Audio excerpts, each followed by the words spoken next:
Pipo, mais uma mulher, mais uma mãe, para celebrar o mês das mães aqui no PipoCast. Exato. Quem é dessa vez? O mês todinho, como vocês já estão acompanhando, só mulheres, só mães. E eu tenho uma grata satisfação. É uma pessoa que é do meu convívio. Eu tenho como uma irmã, irmã da minha esposa. Eu nunca vi, gente. Pode ter igual, mas essa pessoa com o coração que ela tem, às vezes a gente briga com ela porque ela é tão generosa, ela é tão boa que até demais, estraga às vezes. Eu estou aqui, pessoal, com a minha cunhada, a Raquel. Ela é assistente social. Minha cunhada, seja bem-vinda. Vamos falar um pouquinho da sua profissão e vamos bater um papo bem agradável. E para a gente começar, nós queremos saber qual é a missão da assistência social, já que ela é assistente social. A missão da assistente social o usuário, são pessoas de direito garantido. Então a missão da assistente social é mostrar aos usuários o direito que ele tem. Porque muitas vezes as pessoas acham que ser assistente social é fazer favor, é assistencialismo, mas não é isso. O usuário ele tem direito garantido. Então o que a assistente social faz? Orienta, escuta. Né?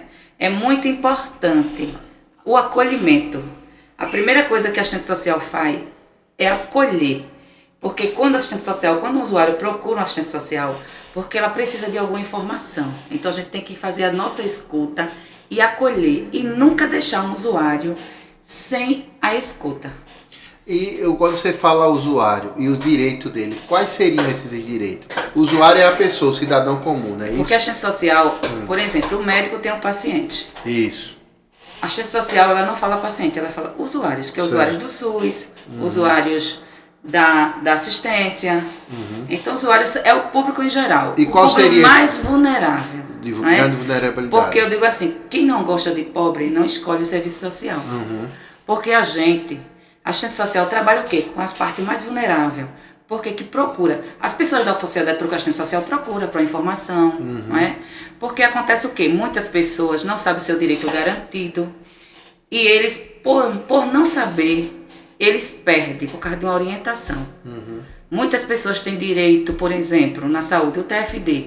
O que é TFD? TFD é tratamento fora do domicílio. Por exemplo, a pessoa tem um problema de saúde e ela faz tratamento em Recife, porque aqui na região de Alagoas não existe esse tratamento. E ela tem direito ao TFD, que é uma ajuda de custo para ela e para o acompanhante, que esse ajuda de custo garante o direito dela não faltar à sua consulta. E o município de Maragogi, ele não desconta do TFD para ajuda de transporte. Então as pessoas, no dia que não tiver transporte na saúde, ela não vai dizer assim, eu não fui para minha consulta porque eu não tive o transporte, porque ela tem aquela ajuda de custo que é garantida pelo governo, que é o TFD. Que é o governo federal, no caso. Tratamento fora de domicílio. E esse TFD, a sede dele fica lá em Maceió, na avenida. Então assim, a pessoa não é orientada, ela não sabe esse direito. Então se a pessoa está fazendo um tratamento médico que ele não precisa ir, ele precisa ir todos os meses, ou para Recife ou para Maceió, e às vezes não tem carro, a secretaria não fornece. Então ele iria para Maceió um dia, tirava esse TFD justamente para ele ter esse dinheiro para poder custear isso. Todas as vezes que ele vai para a consulta, ele pega uma declaração, como compareceu na consulta, mas antes disso eles têm que fazer todo o preparo, uma documentação, um papel específico que o médico preenche. É tudo que dá direito ao TFD? Não. Por exemplo, todas as pessoas que fazem hemodiálise, que essa semana eu fui procurada até pelo seu pai, de uma pessoa que está fazendo hemodiálise, e ele não sabia que ele tinha esse direito. Então, ele fazendo em Maceió ou em Recife, em qualquer outro lugar, ele tem direito ao TFD. Por quê?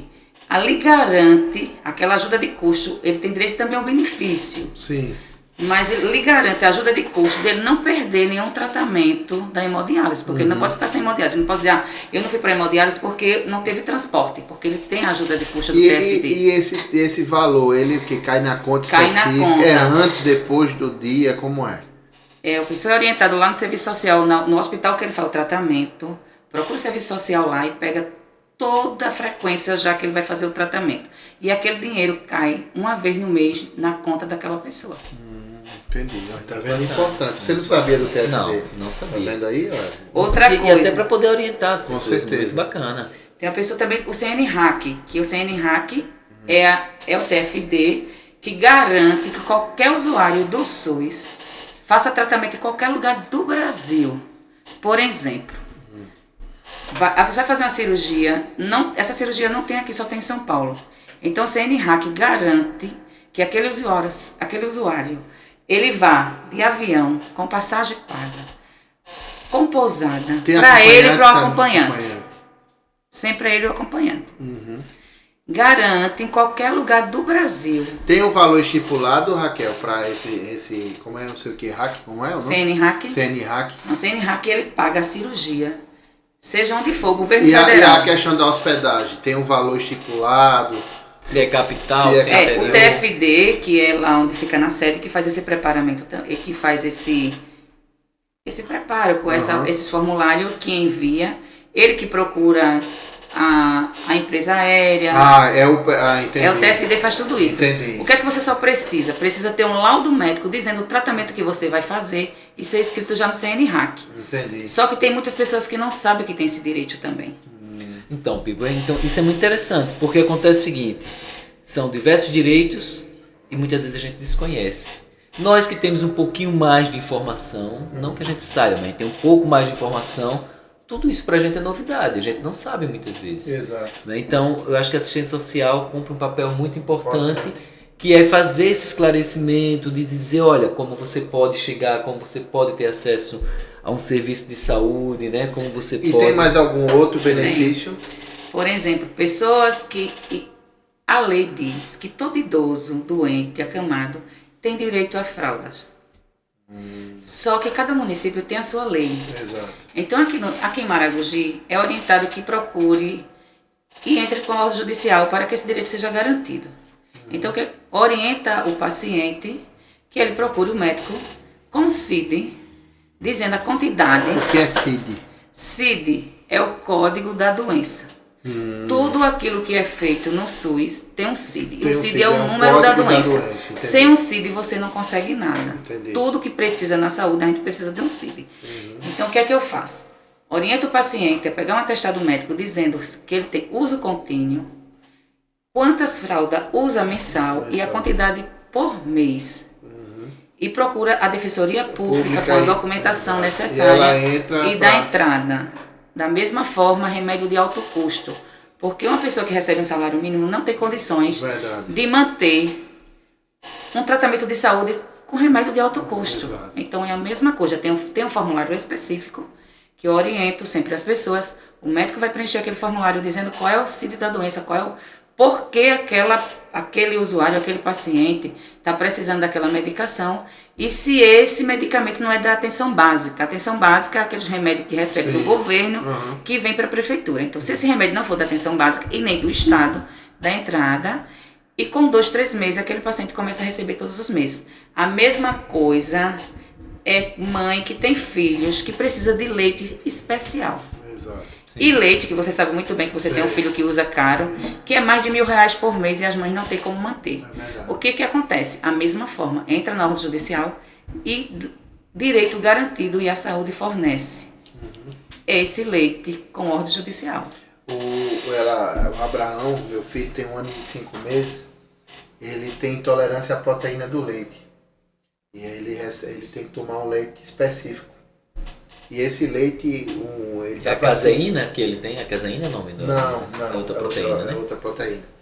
E aí o que acontece? O leite dele dá para 5, 6 dias. Sabe quanto é a lata do leite? Não, dispensa. R$250 aqui. Aí me perguntaram, por que você não entra na justiça? Eu disse, não, eu vou entrar. E graças a Deus me deu condições de comprar. E se eu entrar, eu estou tirando a oportunidade de uma outra pessoa que precisa entrar e ter. Então, se Deus me deu condições, é para poder eu comprar. Perfeito. Raquel, e como foi que você chegou na assistência social? Como foi que você se tornou assistente social? Eu, desde muito cedo, muito nova, eu sempre gostava de ajudar as pessoas. E eu, assim, não sabia realmente o que eu queria ser. Eu gostava muito de matemática e eu queria ser professora de matemática. Só que eu fiz 2 vezes e não consegui chegar lá, porque naquela época tinha que ser pago. A gente não tinha faculdade, a gente não tinha, era tudo pago. E eu não tinha condições. E eu lembro que na época eu chorei muito. Aí terminei o 1º grau, o 2º grau. E eu sempre costumo assim usar a fé, e eu profetizei uma vez, eu passei pela maternidade, profetizei que eu ia ser concursada um dia, e eu ia profetizar em nome de Jesus que eu ia passar. E eu passei para recepcionista. E comecei a trabalhar na maternidade de recepcionista. E na maternidade eu conheci uma pessoa muito importante na minha vida, que me influenciou a isso. Que ela dizia que você já é assistente social de nascença, você só não tem um curso. Que eu quero deixar um abraço aqui para ela, que era a dona Ana Pecorelli. Uma pessoa muito querida aqui em Maragogi, uma idosa, que fez um trabalho brilhante de assistente social. E ela era assistente social e eu saía com ela junto para visitar os usuários junto com ela. E dali nasceu o desejo de ser assistente social. Só que eu não tinha o curso de serviço social, porque aqui em Maragogi a gente não tinha nem onde estudar esse curso. E a primeira vez uma amiga minha disse: Raquel, tá tendo a distância lá em Maceió.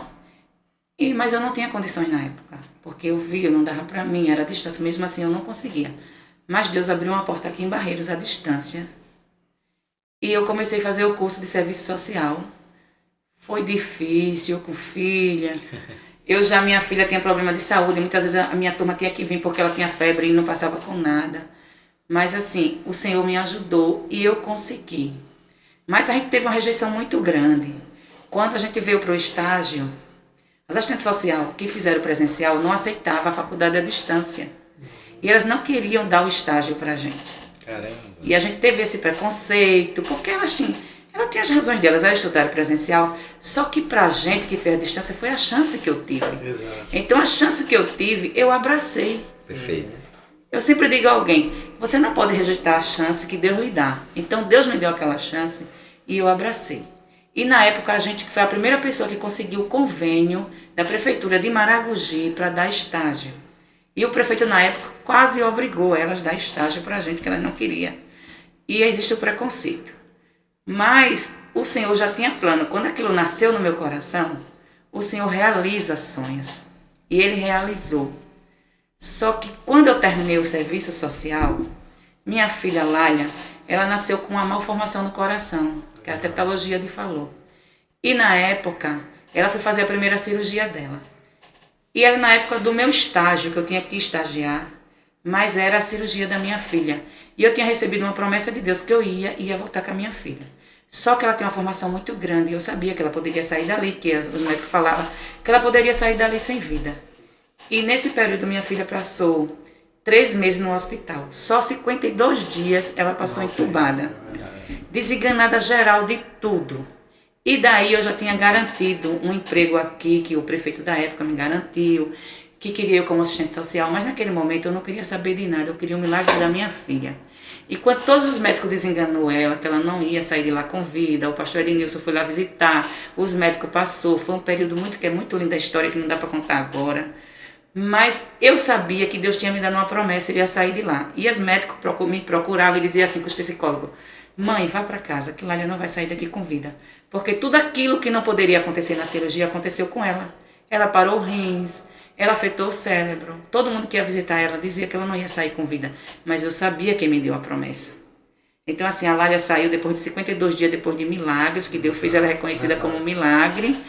E dali foi a minha escola, o meu estágio de Jeová, para que nunca eu pudesse maltratar ninguém durante a minha jornada de assistente social. Muito bom, muito bom. E hoje você trabalha em que locais como assistente social? Eu trabalho, o meu primeiro emprego foi no NASF, que hoje é EMUT, mas era o emprego maior, o salário maior que tinha da assistente social, era no NASF, aqui em Maragogi. E justamente Deus me deu ele. Depois de toda humilhação, que a gente passou a estudar à distância, na realidade as pessoas que fazem presencial tinham mais bagagem do que eu, porque a pessoa estudou presencial. E quem me ensinou tudo foi Deus e o Espírito Santo. E hoje você faz trabalho voluntário também?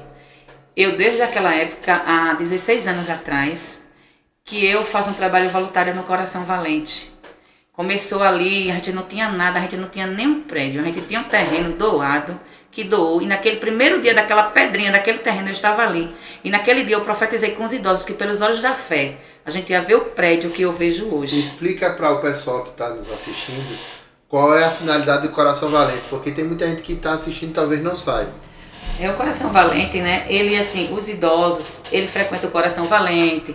Lá eles têm brincadeiras, dinâmica. É uma associação de terceira Uma idade. associação que cuida de sem idosos, fins lucrativos, que sofreu muito desde o início, porque a gente não tinha ninguém que bancasse. Hoje, Exato. graças a Deus, assim, a gente conseguiu na Câmara dos Vereadores, com a presidência do Pipo, a gente conseguiu o registro esses Isso. dias, que foi uma conquista.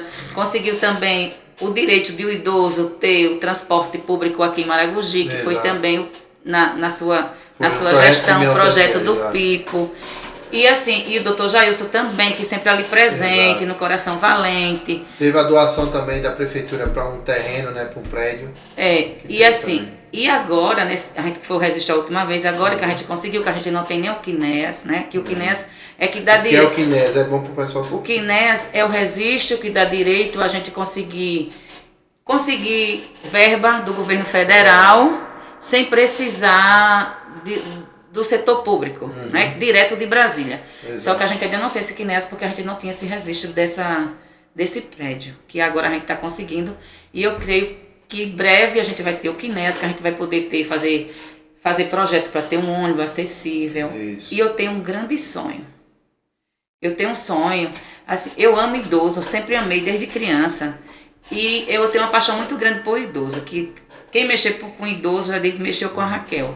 Porque, E a assim, Raquel é brava, pessoal. É não, tô eu brincando. amo muito e eu enfrento qualquer um para defender um idoso.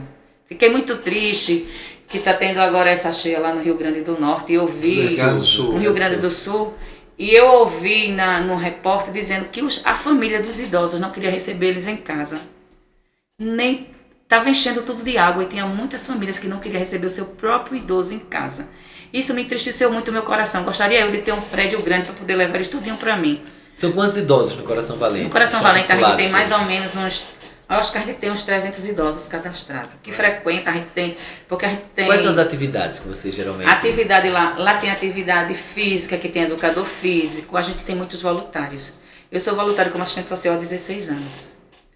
Tem a minha irmã Ruth, que ela é nutricionista também, que ela é voluntária lá. Ela se formou agora há pouco, mas por ela ver o exemplo da irmã, ela também foi ser voluntária.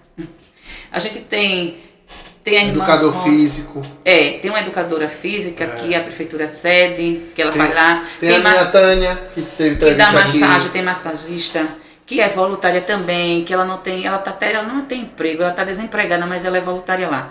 A gente tinha fisioterapeuta, que ela também era voluntária, só que todo mundo que vai ser voluntário lá, Deus abre uma porta de emprego. Bom. Raquel, com esse trabalho que você faz com os idosos, qual é a informação que você vem percebendo que eles mais necessitam? Que no dia a dia tem sempre um ou outro precisando daquela informação que você, como assistente social, passa a orientá-los? Eles sempre precisam mais de assim, apoio com a saúde. Porque como eu trabalho no setor da saúde, aí eu levo para eles sempre toda a informação da saúde. Tudo aquilo que tem na saúde de Maragogi, na prefeitura, eles sempre estão me procurando para saber de um exame, não é? Como chegar até aquele exame. Remédio, Muitas vezes eu né? facilito, porque o que é o meu papel da assistente social é facilitar o acesso do usuário. Então eu facilito. Como já faz tempo que eu trabalho, eu tenho 11 anos de assistente social formada, 11 anos. E que eu estou trabalhando como assistente social na saúde. Eu sou concursada como recepcionista, mas que eu trabalho como assistente social na saúde. E no momento eu trabalho no programa Melhor em Casa. Melhor em Casa é um programa de deshospitalização. Sim. A gente recebe o paciente quando ele está no hospital, tira ele do hospital, cuida dele, quando ele está estável, a gente devolve ele para a UBS. E nesse programa a gente tem um médico, a gente tem um fisioterapeuta, a gente tem um psicólogo, a gente tem um nutricionista e a gente tem os técnicos de enfermagem que todos os dias estão na casa de domingo a domingo, na casa das pessoas, cuidando daquelas pessoas deshospitalizadas. Então essas pessoas também, ela precisa de muito acesso à saúde. Todos chegam para mim mutilados, às vezes muito amputados. Maragogi tem um índice muito grande de pessoas amputadas. Caramba. E a gente recebe esses pacientes amputados, que depois que ele sai da gente, ele é um deficiente físico. Então, qual é o meu maior sonho? Eu disse a vocês que eu tenho um sonho. Eu tenho um sonho de ter um grupo de cadeirantes, que eu já coloquei até o nome, Vencendo Sobre Rodas. E que eu tenho uma dificuldade muito grande aqui, por acesso, por ser acessível, por transporte, que eu não consigo trazer ele até ao grupo do Coração Valente, porque eu quero fazer inclusão social no Coração Valente com essas pessoas que saem. Eu já fiz 2 ações de inclusão social, que era o Melhor em Casa com Inclusão Social, que é o SADEM, que é o Melhor em Casa, mas que eu queria que uma vez, pelo menos no mês, eu conseguisse tirar esses cadeirantes de casa e levar até o Coração Valente, porque ele se sentir gente, se sentir valorizado. Porque ele perdeu um membro, não é que ele deixou de ser uma pessoa. Ô Raquel, e tu também consegue muito aquelas cadeiras elétricas, né? Pronto. Então, no momento, eu até assim, porque é difícil. Teve um dia que eu fui fazer uma ação aqui, que eu fui trazer os cadeirantes, e eu pedi uns ofícios e esse carro não chegou. E eu fiquei muito triste, porque o quê? Aqueles cadeirantes, eles estavam fazendo arte, artesã. Como ele fica em casa, a gente tem que ocupar a mente dele. Então, o que foi que eu fiz? Eu levei todo o material para ele fazer, fazer as artes dele, de artesão. Ocupação, né? E ele ia apresentar numa feira que ia ter ali, do meio ambiente. Só que nesse dia, o transporte do ofício que eu fiz não chegou. Então, nesse dia, eu fiquei muito triste, porque eu percebi que as pessoas não têm muito olhar voltado para esse público. E Deus falou profundamente comigo através daquela passagem da Bíblia, que ele tinha aqueles leprosos que estavam lá fora, que aquele leproso, ele conseguiu salvar uma cidade. Porque aquele leproso estava lá fora do muro. Por quê? Porque ninguém dava valor para ele. Porque ninguém dava, porque ele era leproso, ele não podia se aproximar. Então, o que foi que eles disseram? O rei ali passou naquele dia, ali passou em cima do muro, e a fome era tão grande, que eu não me engano, parece que foi em Samaria, era tão grande a fome naquela terra, que a mãe dizia assim, hoje eu mato o teu filho, a gente come, e amanhã tu mata o teu. E a gente come. Então o rei passeando ali em cima do muro, e ele ouviu quando uma mãe gritou que a outra mãe comeu o filho da outra, e quando foi no dia de ser o dela, ela escondeu o filho dela. Já que está falando de mãe, então uma ação de mãe, muito linda naquele. E quando o rei ouviu isso, ele rasgou as vestes dele e disse assim, que o profeta, ele não ficaria até naquele dia que o profeta ia morrer, que ele ia, Ezequias, se não me engano. Só que Deus avisou o profeta e o profeta se escondeu. E o profeta profetizou naquele dia que no outro dia ia ter comida para todo mundo, que ia ser... Por exemplo, assim, eu vou dar um popular, como se fosse preço de banana. E as pessoas, muitos não acreditaram, porque na mesma hora não acreditaram no profeta, e Deus falou que aqueles que não acreditassem, ele não ia participar. E o que aconteceu? Os 4 leprosos estavam lá fora do muro, e os leprosos começaram a dizer assim, a gente vai lá no acampamento dos que estavam perseguindo eles, porque se a gente entrar na cidade não tem comida, a gente vai morrer. Se a gente ficar aqui, a gente morre de fome. Se a gente for lá, a gente vai tentar ou morrer ou viver. E quando eles 4 iam lá pisando, Deus fez com que o inimigo escutasse como se fosse rumores de guerra de muita gente. Eles fugiram e deixaram toda a riqueza, ouro, deixaram tudo lá. E eles, quando chegou lá, tinha muita comida. E eles voltaram. Ele não poderia comer sozinho e ficar calado, já que ninguém ligava para eles. Ele não era escolhido da sociedade, mas ele voltou e disse para o rei. O rei mandou lá, mensageiro, e no outro dia realmente tinha tanta comida. Quando abriu os portões, o povo saiu correndo, aqueles que não acreditaram morreram pisados, porque não acreditou. Então o que foi que Deus falou comigo? Que era para esses que ele queria que eu trabalhasse, era para o excluído. E eu chorei muito nesse dia, porque isso foi um chamado de Deus. E Deus tem aberto as portas para mim. Eu esses dias visitei a Defal, conheci todo mundo lá. Tenho conseguido cadeira motorizada. Que bacana. Cadeira de roda, cadeira de banho. É você que dá cadeira, Raquel? Não dou nada a ninguém, que eu nem tenho dinheiro. Quem dá é o governo federal. Eu simplesmente oriento as pessoas como é que chega até lá. E muitas vezes eu não tenho carro. Processo, né? Muitas vezes eu não tenho carro, eu ligo pro Pipo. Hoje eu tenho uma cadeira para dar entrada. Mas eu não tenho carro, não tem carro na saúde. E ele manda o carro e essas pessoas chegam até lá. E eles estão conseguindo a cadeirinha deles motorizada, cadeira de banho, cadeira de roda. Qualquer uma pessoa pode conseguir. Vai lá na Defal, com atestado do mesmo jeito, com CID, dizendo o CID da doença, com a documentação necessária, com o documento de identidade, CPF, comprovando de residência. De segunda a sexta, menos quinta-feira, é entrevistado e já é agendado. E na outra semana, eu estou indo pelas pessoas a primeira vez, para não fazer com que os pacientes vá 2 vezes. Eu marco a consulta e ele vai no dia só de tirar a medida da cadeira. O interessante, Valdir, é muito bonito o trabalho da Raquel, a gente andando na rua, quando pensa que não, tem um cadeirante com a cadeirinha dele sozinho. Isso é bom porque ele dá autonomia para ele. Autonomia. Sim. Ele não depende de uma outra pessoa para ele visitar um amigo, visitar um parente ou até comprar. Ele vai lá, compra a sua coisinha que ele está precisando no supermercado ou até ir na farmácia, comprar o remédio. Dá autonomia, gera condições sociais, dá recuperação social. Certeza. Agora, Pipo, estamos com o tempo, estamos fechando já. Então, Raquel, como a gente está no mês das mães, primeiro eu queria fazer uma pergunta para você. Como é conciliar a Raquel, assistente social, e ainda dar conta de ser mãe, de cuidar da Laila e da Larissa? Às vezes eu falho, né, com as minhas filhas de mãe, tu liga tanto pros idosos e pro povo e às vezes esquece até da gente. Elas têm essa cobrança, essa falta que elas sentem de mim, de tanto eu ser voluntária, porque assim, eu trabalho 30 horas por semana e a minha hora vaga que eu tenho, eu vou ser voluntária. E ainda final de semana ainda vou para a igreja, ainda sou na igreja também, ainda porque eu tenho um trabalho com as crianças, porque eu digo assim, o meu chamado de Deus é com as crianças e com os idosos. É o meu chamado que eu tenho de Deus, então é coisas que eu amo. Mas eu tenho conseguido, eu tenho pedido graça a Deus, eu espero melhorar para minhas filhas.